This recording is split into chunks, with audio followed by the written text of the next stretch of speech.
Top quality और consistent performance के लिए सिर्फ सिल्वर पंप्स। टॉप क्वालिटी और कंसिस्टेंट परफॉर्मेंस के लिए सिर्फ सिल्वर पंप्स, नाम याद रखना। भाजपला जे घवघवीत यश मिळालं दिल्ली विधानसभा निवडणुकीमध्ये, त्या यशानंतर आता प्रदेश कार्यालयामध्ये जल्लोष करतायत सगळे भाजपचे कार्यकर्ते। हातामध्ये झेंडे घेऊन जय श्रीरामचा नारा देखील दिला जातोय। त्याचबरोबर ढोल ताशे घेऊन हे सगळे कार्यकर्ते जे ते या कार्यालयामध्ये दाखल झाले आहेत। 40च्या वर भाजपची जी संख्या आहे ती आतापर्यंत तरी पोहोचलेली आहे। मॅजिक फिगर ही खरं तर 36 होती आणि ती देखील भाजपनं पार केली आहे आणि त्यामुळेच आपण पाहतोय हा सगळा जल्लोष जो आहे तो या सगळ्या कार्यकर्त्यांकडून केला जातोय। पंतप्रधान नरेंद्र मोदी, अमित शाह हे दोघंही भाजप मुख्यालयात जाणार की या कार्यालयात येणार याबाबत अजून स्पष्टीकरण देण्यात आलेलं नाही। मात्र संध्याकाळी देखील एक सेलिब्रेशन असणार आहे। प्रामुख्यानं पाहायला गेलं तर काँग्रेसला मोठ्या अपयशाला सामोरं जावं लागलेलं आहे। 0 आकडा आहे अजूनपर्यंत तरी काँग्रेसचा एकही उमेदवार निवडून आलेला नाही। त्याचबरोबर आम आदमी पक्षाला देखील मोठ्या पराभवाला सामोरं जावं लागलंय।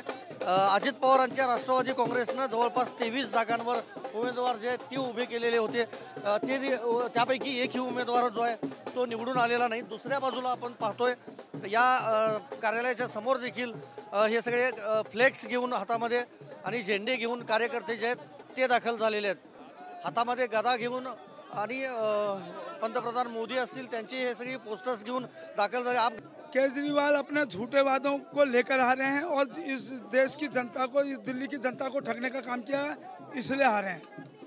अगदी देशातील जनतेला त्यांनी लुबाडलं म्हणूनच त्यांचा पराभव झाला अशी प्रतिक्रिया हे कार्यकर्ते देत आहेत। प्रामुख्यानं पाहायला गेलं तर हळूहळू ही गर्दी सगळी जी आहे ती आता वाढत चाललेली आहे।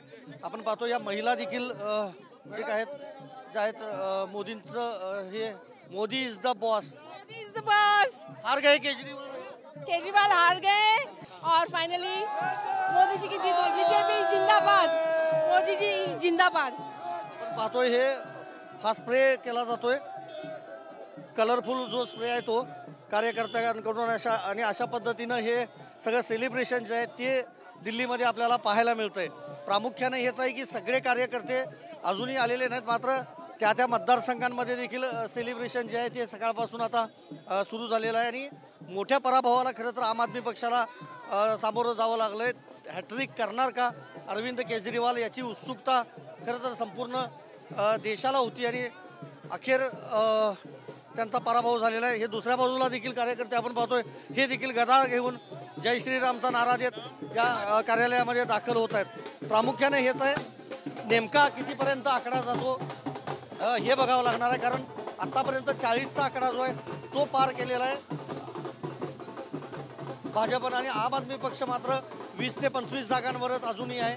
त्यामुळं मुख्यमंत्री तर भाजपचा होणार आणि सर्वात महत्त्वाचं भाजपकडून मुख्यमंत्री पदाचा उमेदवार कोण असणार, कुणाचं नाव भाजप जाहीर करणार याची उत्सुकता देखील संपूर्ण दिल्लीकरांना असणार आहे। कारण नवीन चेहरा दिला जाईल आणि दिल्लीचा कारभार सांभाळण्यासाठी सक्षम नेतृत्व दिलं जाईल असं वारंवार भाजपकडून सांगितलं जात होतं। त्यानुसार कुणाचा चेहरा पुढं करतं हे बघावं लागेल आणि मध्यधोरण घोटाळ्यामध्ये दोषी आढळल्यानंतर आपल्याला माहीत आहे अरविंद केजरीवाल असतील, मनीष सिसोदिया असतील यांना तुरुंगवास झालेला होता।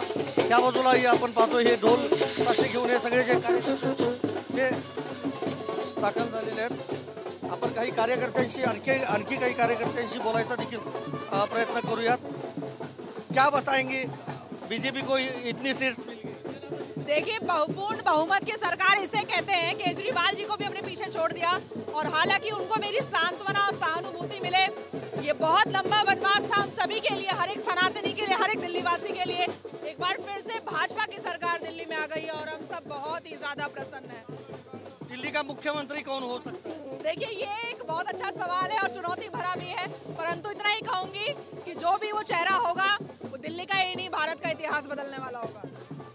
क्यों केजरीवाल की हार हो गई, क्या लगता है आपको? देखिए, जनता दिल्ली की अब समझदार हो चुकी है, मैं तो कहूंगी बड़ी हो चुकी है इन 27 सालों में, और समझ चुकी है कि अगर कोई दल जो उनकी सुरक्षा सुनिश्चित कर सकता है वो भारतीय जनता पार्टी है। कांग्रेस ने एक भी सीट हासिल नहीं की। ये तो होना ही था। बात वही हो गई कि विभीषण का जो काम करेगा खुद भी ध्वस्त हुआ और सरकार भी ध्वस्त हो गई। आप क्या बताएंगे? आज मैं बहुत खुश हूँ कि हमारे देश में हमारी पार्टी बन मेहनत किए और आज हम बहुत खुश हैं कि हमारी जीत हुई और जीत हासिल किए।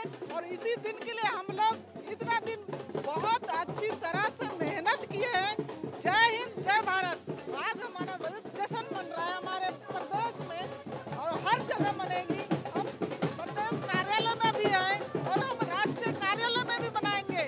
बहुत बहुत धन्यवाद। हमारी जीत हुई, हमारी झंडा लहर रही है, इसके लिए बहुत बहुत धन्यवाद। प्रतिक्रिया होती महिला कार्यकर्त्यांची। आतमध्ये देखील कार्यकर्ते हळूहळू आता हे जमायला सुरुवात झालेली आहे। त्यामुळे सेलिब्रेशन जे आहे ते संपूर्ण दिल्लीमध्ये सध्या पाहायला मिळतंय।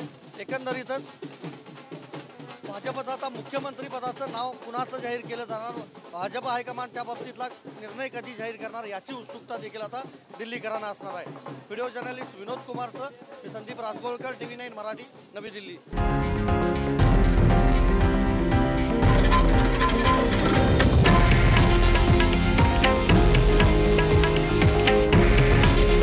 हे आहे देशातील नंबर 1 न्यूज नेटवर्क आणि आपण पाहत आहात TV9 मराठी।